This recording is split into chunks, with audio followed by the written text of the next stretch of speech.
Goria este o fată simplă care a fost acceptată la prestigioasa școală, Liceul Kocher, prin bursă. Ea o întâlnește pe nou-venita studentă Hana și în curând se împrietenesc. Hana este singura ei prietenă după ce s-a alăturat acestei școli.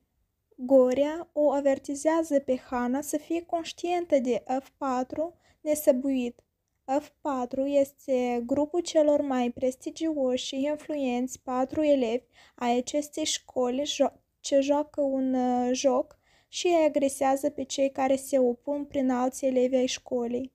Goria s-a străduit din greu ca să rămână discretă la școală, deoarece nu îndrăznește să-și piardă bursa. În timp ce încearcă să-și apere noul ei prieten, Goria primește un cartonaș roșu, iar prietena ei începe să o ignore, în timp ce ceilalți studenți încearcă din răsputeri să o agreseze. Goria decide să nu cedeze și să se opună lui Tam, liderul F4.